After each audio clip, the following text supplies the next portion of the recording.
Assalamualaikum warahmatullahi wabarakatuh. Kami dari kelompok 3 ingin mempresentasikan hasil laporan ujian akhir semester kami. Perkenalkan, nama saya Muhammad Tarik Aziz. Perkenalkan nama saya Egy Prayogi. Perkenalkan, nama saya Ridho Sumirabani.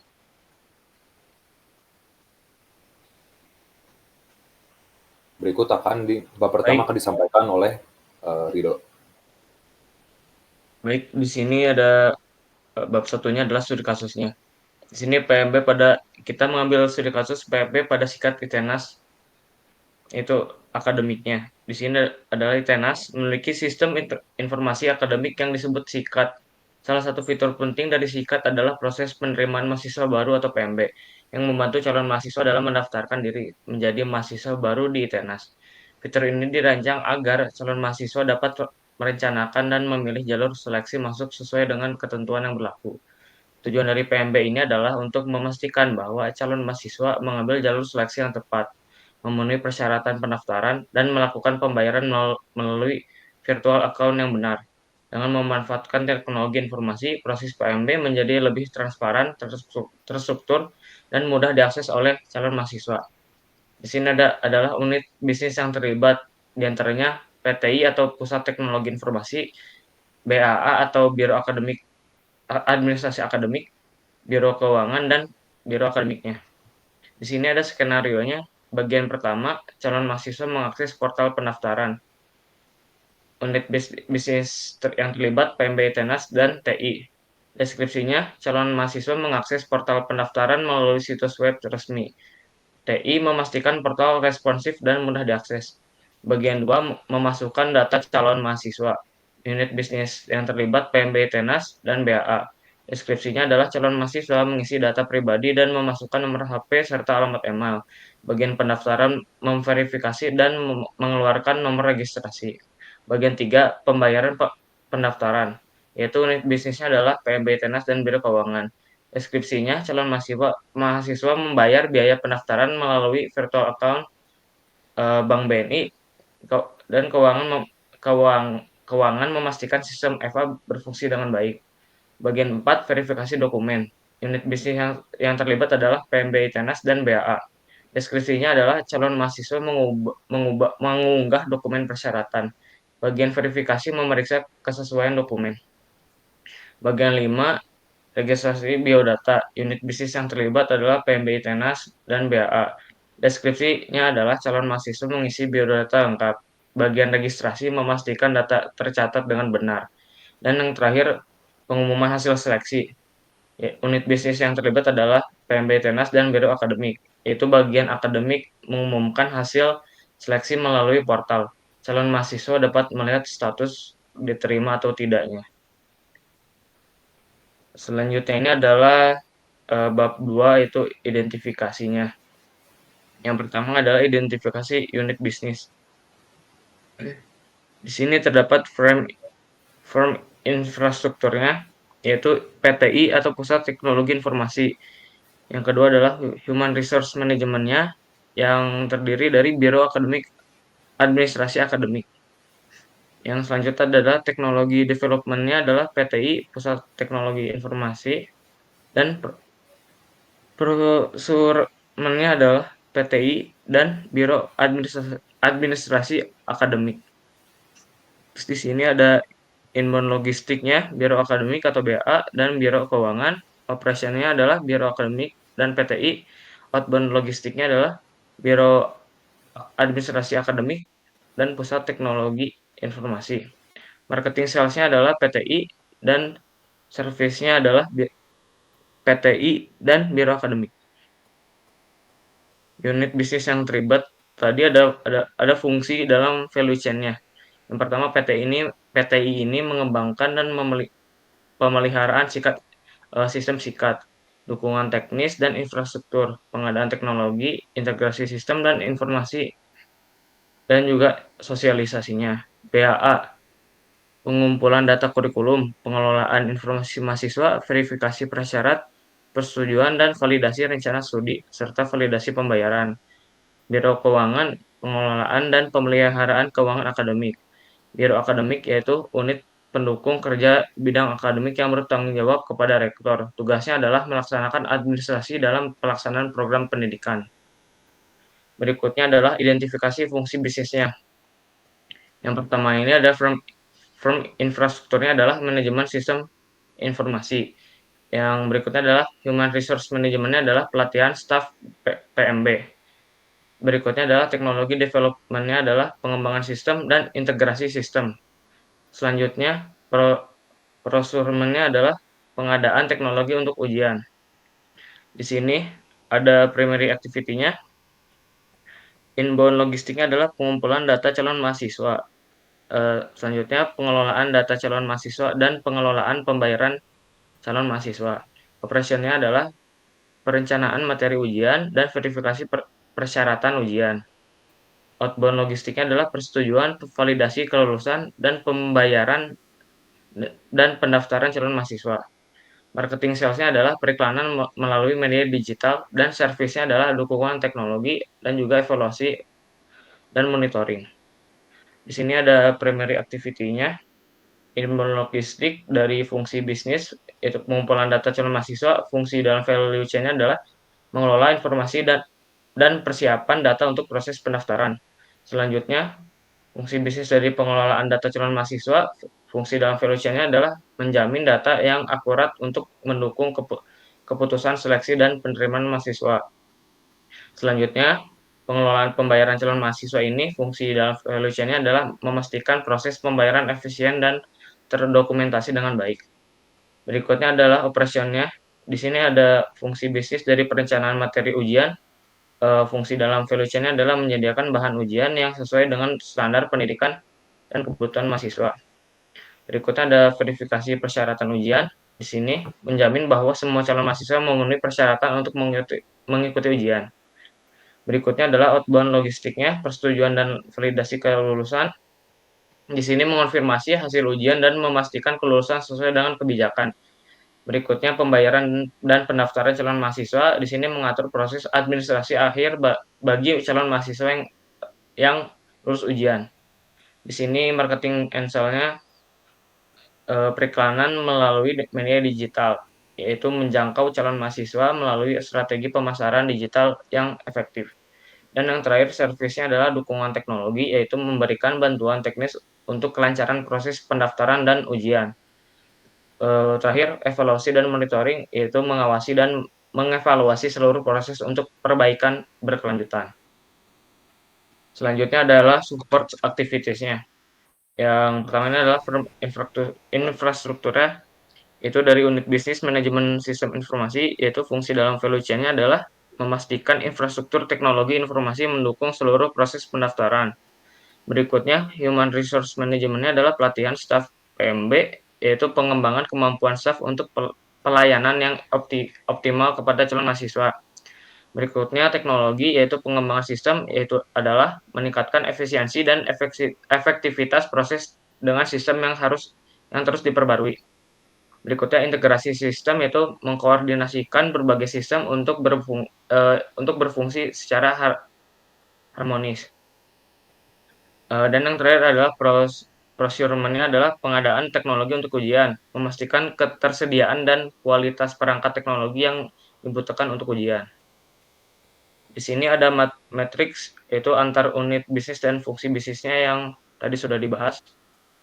Yang pertama, pengumpulan data calon mahasiswa. Di sini BAA yang dibutuhkan. Di sini pengelolaan data calon mahasiswa juga BAA. Di sini pengelolaan pembayaran calon mahasiswa BAA dan Biro Keuangan. Di sini perencanaan materi ujian, yaitu Biro Akademik yang bertanggung jawab. Di sini verifikasi persyaratan ujian PTI dan Biro Akademik. Di sini persetujuan dan validasi kelulusan PTI dan Biro Akademik. Di sini pembayaran dan pendaftaran calon mahasiswa PTI, BAA, dan Biro Keuangan. Di sini periklanan melalui media digital itu PTI. Di sini dukungan teknologi itu PTI. Selanjutnya evaluasi dan monitoring ini BAA. Selanjutnya manajemen sistem informasi ini yang bertanggung jawab PTI dan BAA. Selanjutnya pelatihan staf PMB ini BAA dan Biro Akademik. Berikutnya pengembangan sistem ini PTI. Selanjutnya integrasi sistem itu PTI. Dan terakhir pengadaan teknologi untuk ujian itu PTI. Selanjutnya bab 3 akan dijelaskan oleh teman saya. Baik, di sini ada pemetaan. Yang pertama itu ada flowchart. Jadi pertama itu mulainya itu dengan cara calon mahasiswa melakukan registrasi akun. Lalu yang kedua, calon mahasiswa memasukkan berkas yang dibutuhkan. Setelah memasukkan berkas, maka BAA akan memverifikasi berkas yang dibutuhkan. Lalu akan ada kondisi apakah berkas sudah sesuai atau tidak. Jika tidak, maka mahasiswa harus memasukkan kembali berkas yang dibutuhkan. Jika kondisinya iya, maka badan BKU memberikan kode virtual akun pembayaran. Lalu calon mahasiswa akan melakukan pembayaran. Setelah melakukan pembayaran, calon mahasiswa mengecek status pembayaran. Jika jika sudah ada kondisi jika belum berhasil, maka calon mahasiswa menghubungi BKU terkait dan BKU menangani kendala pembayaran. Lalu mahasiswa melakukan pembayaran kembali. Jika sudah berhasil, maka calon mahasiswa akan langsung mengisi biodata. Setelah biodata terisi, maka BA akan mengirimkan jadwal ujian ke email calon mahasiswa. Lalu mahasiswa akan melakukan ujian mandiri. Setelah mahasiswa melakukan ujian mandiri, maka biro akademik akan memeriksa jawaban ujian. Lalu setelah memeriksa jawaban ujian, akan menentukan syarat kelulusan ujian. Setelah menentukan syarat kelulusan ujian, maka akan biro akademik menampilkan hasil ujian dan calon mahasiswa akan memeriksa hasil ujian.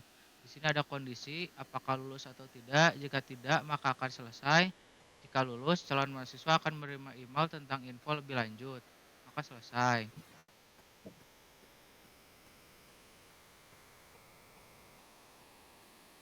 Pemetaan swimlane. Yang pertama, mahasiswa melakukan registrasi. Mahasiswa memasukkan berkas. Biro administrasi akademik akan memverifikasi berkas dan ada kondisi sesuai atau tidak. Jika sesuai, maka Biro Keuangan akan memberikan kode VA, virtual account, dan jika tidak sesuai, maka mahasiswa harus melakukan memasukkan berkas kembali. Setelah Biro Keuangan memberikan kode VA, maka mahasiswa akan melakukan pembayaran. Setelah melakukan pembayaran, calon mahasiswa akan mengecek status pembayaran. Di sini ada kondisi lagi jika pembayaran berhasil. Jika pembayaran tidak berhasil, calon mahasiswa akan menghubungi Biro Akademik. Setelah menghubungi Biro Akademik, maka Biro Akademik menerima respon, lalu dikirimkan ke Badan Keuangan, Biro Keuangan, lalu Biro Keuangan menangani kendala dan kembali ke melakukan pembayaran. Jika kondisinya berhasil, maka mahasiswa akan langsung mengisi biodata. Lalu Biro Akademik akan menerima biodata yang calon mahasiswa kirim. Lalu Biro Akademik akan mengirimkan email jadwal ujian. Lalu mahasiswa akan melakukan ujian. Setelah melakukan ujian, mahasiswa akan mengirim jawaban. Lalu jawaban itu diterima oleh Biro Akademik dan Biro Akademik akan memeriksa jawaban ujian. Setelah memeriksa jawaban ujian, Biro Akademik akan menentukan syarat kelulusan. Setelah menentukan syarat kelulusan, Biro Akademik akan menampilkan hasil ujian. Setelah ujian hasilnya sudah tampil, maka calon mahasiswa memeriksa hasil ujian. Jika lulus akan menerima email info lebih lanjut. Jika tidak, maka akan selesai.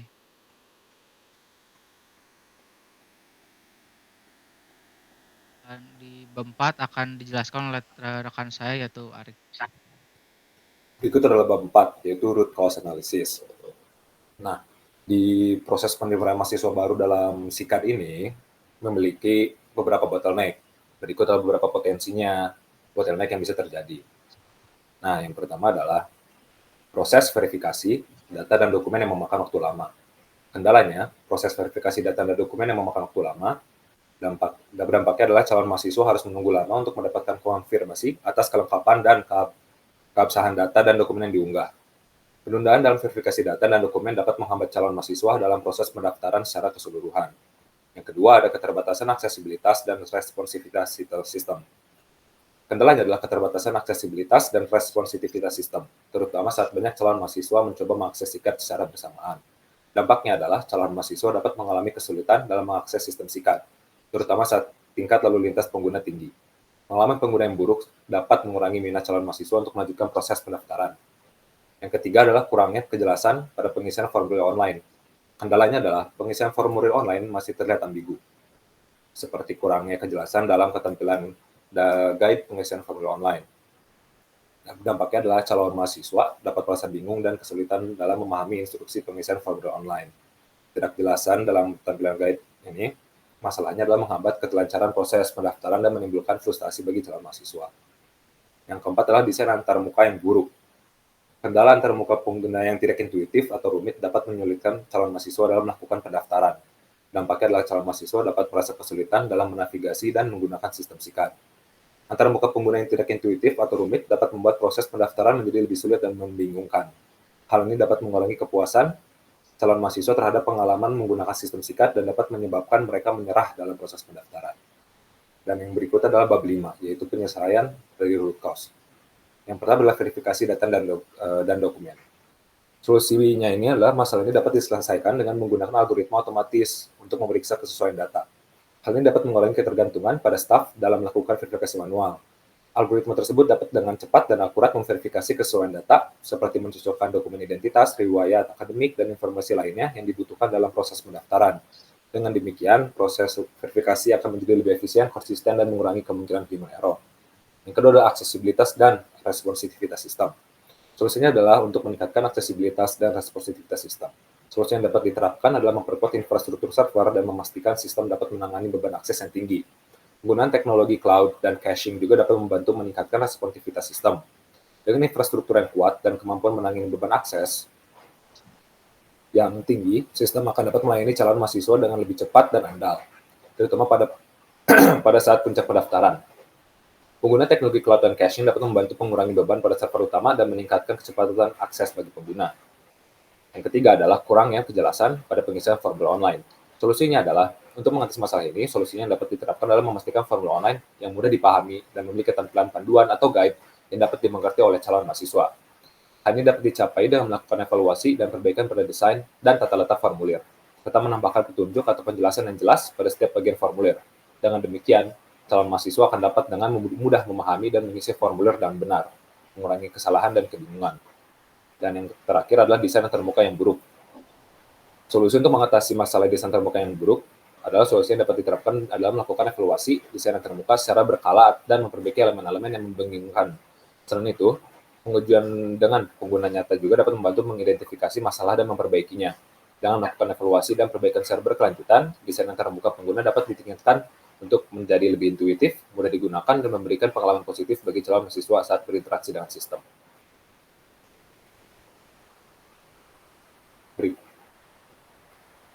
Berikut adalah presentasi dari kelompok kami. Mohon maaf jika ada kekurangan dan kesalahan. Wassalamualaikum warahmatullahi wabarakatuh.